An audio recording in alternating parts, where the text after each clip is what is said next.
2024年，芬兰第7次的荣获联合国所评选的全世界最幸福的国家。那除此之外呢，它还是全球最幸福的 LV 购买地，因为呢，它号称有全球最便宜的 LV。欢迎您来到心灵咒语我的频道，我是星际律师和正品医师王丽慧。今天开始呢，我要陆陆续续跟各位介绍我们到芬兰去参访了12天的心得。这一次是由训练取代照顾协会他们所组团，那由周传九老师，也就是前公共电视的独立特派员，为我们安排了所有参访的行程。那么接洽了许多的机构，让我们去学芬兰人的乐龄乐活以及照护系统是如何的讲究人性以及尊严。今天呢，先来跟各位介绍一下芬兰这个国家以及芬兰的小确幸。那么芬兰的整个国土呢是台湾的8倍大，但是它人口只有台湾的1/4。那么我们就可以想象呢，它人跟人之间的距离呢就是比较远，然后非常的稀疏，没有像我们这里这么的拥挤跟稠密。芬兰这个国家从北到南是一个狭长型，北部的1/3几乎都是在北极圈之内啊。这个地区称之为是拉普兰，几乎都是在北极圈里面。当然，这个拉普兰这个地方人口就非常的稀疏啊。但是我去赫尔辛基，就是芬兰的首都里面最大的一个百货公司叫 Stockmann。那这个 Stockmann 是一个连锁的百货公司，可是呢，赫尔辛基这一家号称是北欧最大的 Stockmann， 所以我们就去逛了一下，然后我们就去看一下所谓最便宜的 LV 是怎么样的样子。那其中这个柜姐就是当地人，又高又瘦又美，她就跟我说，她去年还没有来 LV 上班的时候呢，她就是在拉普兰待了1整年，然后他就一直跟我说呢，虽然现在是夏天，你还是可以去拉普兰啊。我就问他说，那是不是冬天呢？去圣诞老人村啊？冬天才有圣诞老人的 feel。那他就说没有，夏天你也可以去哦。拉普兰真是不管夏天冬天你都一定要去一趟，景观多么的壮丽啊，北极光多么的美啊，这样哦。就是不是人间所有，不是你在世界上其他地方看得到的，那就一直鼓吹我，然后就说呢，他现在虽然回来了，在赫尔辛基上班，因为赫尔辛基是在芬兰的最南边嘛，他的心呢还仍然是留在拉普兰那个壮阔的北极自然生态里面啊。我就被这个当地人啊好好的行销了一顿北芬兰，虽然我是在南芬兰，他也是在南芬兰，那我就不知道说，如果是外国人来到我们台湾的话，如果我们是在北台湾，我们会不会积极的去行销南台湾，或者是你在南台湾会不会积极的去行销中台湾？但这次呢，我确实就体验到了芬兰人啊，他们对于他们自己国家的爱。然后呢，整个芬兰啊，2/3%，75%都覆盖在森林。我们从赫尔辛基在它的南边，然后搭火车5个小时到它的东南边这个地方叫 Vaasa 这个地方。那整个这样5个小时的话，穿越了无数的森林，真是一望无际。所以它是一个非常棒的一个火车之旅的体验啊，真的就是在森林里面的火车之旅。然后除了森林之外呢，我们还可以看到无数的湖泊，所以呢，称之为千湖之国。这是一个多么美丽的一个国家。刚刚提到芬兰又是最幸福的 LV 购买地呢，其实这个定价是差不多的，但是呢，就在于芬兰它可以退税退得高。比如说你在法国买的话，你可能退12.5%，但是你在芬兰的话，你最少都可以退13%，甚至可以高到17%。那么网络上有写24%的退税，其实这个是一个比较错误的一个谣传的方法，也就是说它的计算方式跟我们一般的认知不一样，大家就不要再去相信或是以为说你可以退到24%，是没有的，就是13%到17%。那怎么样呢？就是你买越多退越多，所以聪明的方法是呢，当你去 LV 的时候呢，你要联合同伴一起去，然后交给其中一个人去一起结账。那么当你的总额超过5500欧元的时候，你就可以退到17%。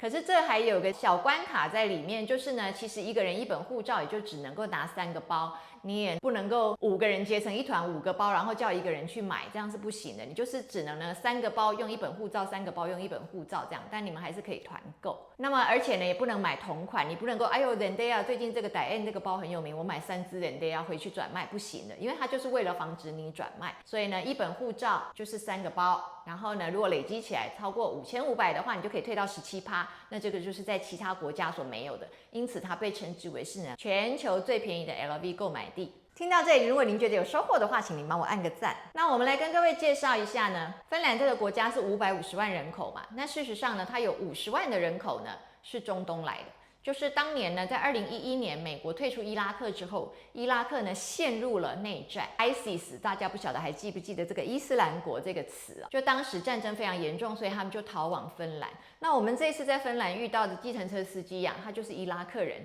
就是他告诉我们说他的族人哦，在芬兰就有50万人之多。那大部分呢，他们从事的工作呢，当然就比较是需要劳务阶级的。像这个是我们在芬兰看到的芬兰的外送啊，就是类似我们这里的 Uber， 当然牌子不一样。几乎所有的外送员我们看到都是这种中东面孔。但是你们不要以为他们只是好像是移工啊或者外劳这样，不是的，人家他们是有芬兰的公民证的，他是有护照的。所以呢，芬兰当时接纳他们的时候，就是把他们当作是自己的公民一样，所以他们是非常正式而且稳定的一个被接纳的一个身份住在那一边。我们就问他说：“那你喜不喜欢芬兰啊？”因为我们想说你离乡背景嘛，在这里应该会被种族歧视。他就说很喜欢。那我们就说为什么？他就说很安全啊，然后呢，社会福利很好啊，教育系统很好啊。那还很自豪的跟我们讲说，芬兰的小学和芬兰的高中是全欧洲最好的哦。然后呢，他有一个女儿8岁，正在读小学，他觉得呢满意的不得了。那我们就说，那你这个8岁的女儿喜不喜欢上学啊？他说她每天都好开心。那关于芬兰的教育呢，其实也可以在我们台湾的媒体上看到哦，就是曾经之前也沸沸扬扬的宣扬过一阵子，真的是非常的让人心动。那么这550万里面呢，除了刚刚讲的有50万人是中东人之外呢，其实还有50万人是讲瑞典语的。它有2个官方语言，它就是瑞典语跟芬兰语，2个都是它的官方语言。那么有50万人到现在还是坚持的讲瑞典语。在这个国家里面，就有特别的机构去服务他们，去研究他们。好像我们这次去造访了 Folkehelsen 这个机构，它就是专门在研究瑞典语的国民，还有呢，服务瑞典语的国民，从婴儿到100岁人瑞都服务。所以呢，他们也是这样的尊重这一批讲瑞典语的人，虽然他们是少数，可是呢，还是被尊重，还是被研究。那根据他们的研究，他们就说呢，讲瑞典语的这一群50万人呢，他们的基因跟讲芬兰语的人基因是不一样的。那这个大家就会觉得很奇怪，就为什么这个国家会有2种语言？我们要介绍一下芬兰它的历史。其实呢，这个最幸福的国家曾经有非常不幸福的过去。芬兰这个国家是受到瑞典的统治的。那在瑞典统治期间呢，瑞典它就跟俄国发生战争之后战败了，就把芬兰割给了俄国，所以呢，芬兰又被俄国统治。第1次世界大战期间的时候，因为战争的关系，所以俄国人普遍的不满嘛，于是就发起了内战。那这个内战就造成俄罗斯帝国的沙皇就下台。那趁乱期间呢，芬兰他们就宣布独立了。当然呢，他们虽然宣布独立，但是他们还是夹在这个西方的其他国家还有俄罗斯之间嘛，因为它紧邻的俄罗斯，所以他们其实压力一直非常的大。到现在为止，他们的这个机构里面啊，都还会有其中一个房间呢，是特别把墙壁都是加得很厚的。那它整个这个门呢，就好像你看到那个潜水舱的舱门那样的厚，锁的那样的紧，然后这个里面的空气调节器也是一样，有这个释放内外空气调压的这种功能。那另外他们旁边还有一个传送食物或者是取饮水的一个小小的小窗口，这样就是在逃难的设施上面是做得非常的完善哦，不像说我们台湾最近才要开始重新的启动防空洞跟防空壕这样，他们事实上是在机构里面就有这样的设备啊。那也因为这样子呢，这个战争的创伤，还有目前人处在战争的压力之下，因此啊，芬兰人他们有一点酗酒的问题啊，就是他们认为他们的酗酒的这个人数一直的在增加。那这次我们有特别去访问到，如果我们去芬兰的赫尔辛基玩的时候，很多人就是趁机搭的邮轮到它更南边一点的爱沙尼亚去玩嘛，所以大家可以知道，在搭邮轮出境的时候，芬兰人就会趁机买很多的酒回来，因为出国了就算是免税嘛，就拿很多的免税酒回来。你还是可以看到他们对于这个酒精性饮料的一个喜好程度啊，确实也蛮明显的。芬兰这个国家到底为什么它会是最幸福的国家？我们要先来看啊，其实联合国的评定呢，6个最重要的指标，第一个就是你的平均所得嘛，我们叫人均 GDP。然后第2个的话呢，就是我们去看你的这个国家的平均寿命，就是你能不能很长寿的意思。再来就是呢，这个国家有没有给你很自由的选择权啊？甚至比如说你是多元文化 LGBTIQ， 你都可以在这个国家很自由啊。甚至你是视障或者是智障，你也都还能够获得很好的一个工作机会，被普遍的尊重，这个也是非常重要的一个评选项目。然后再来的话，就是这个国家会不会贪污？那芬兰据说是全世界贪污最少的国家，所以当然这部分他们的分数也会高。那再来的话呢，是慷慨的程度。那芬兰人他们很愿意把公共利益放在私人利益前面，所以他们很愿意缴那么高的税，去给整个社会呢大家一起共好，因此他们是慷慨的。那他们也很愿意当志工。我们这次看到是有老人服务老人，已经70几岁的呢出来当志工服务90几岁的，或者是呢老人来教老人用手机，帮助他们能够学会用 smartphone， 学会电脑功能这一类的。所以呢，他们是非常热爱当志工的。那么第6个呢，就是社会支持度，就是你自己有没有感觉到你在这个社会上是被支持的，是满意的。那他们因为呢，他们几乎就不可能会有游民的现象，你需要居住的地方，这个国家一定会为你安排经济适用房哈，当然不是给你豪宅，但是就会有适合你的可以安置你的地方。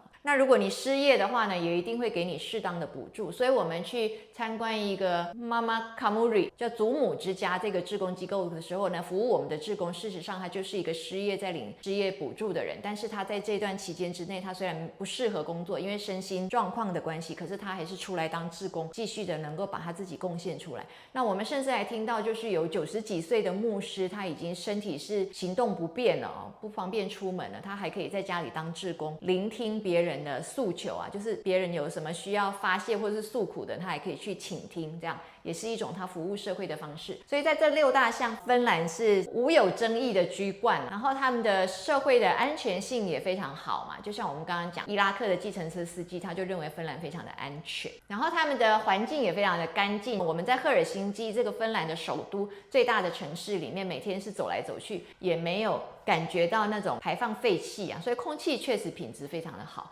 那么我们只不过是搭个邮轮啦，2个半小时到了爱沙尼亚之后，我们确实就闻到了马路上的排油的臭气。可是我们在赫尔辛基这个芬兰最大的城市，这么多天我们也都没有闻到。还有他们有最引以为荣的，他们号称是全世界最干净的生水，也就是他们的自来水的生饮系统呢，也是非常洁净的。所以空气也好，水也好，然后社会安全，人跟人之间呢，愿意互相的帮助，愿意共好，这是他们最幸福的原因啊。那我们这次行程也发生一个非常有趣的小插曲，就是我们也去参观了视障中心，就是我们去看他们对于不仅是老年人，不仅是失智症的人，或者是视障的人，或者是智障的人，他们都是怎么样的来照顾跟服务。那我们甚至也参观了他们的护理学校，来看他们的护理照护的整个的理论，还有他们中心思想跟我们之间有什么样的差别。那我们参观视障学校的时候，我们同行的团员就问了一下说，请问你们这边有没有类似像黑暗咖啡馆这样的一个设计，可以让明眼的人去体会视障者的感受？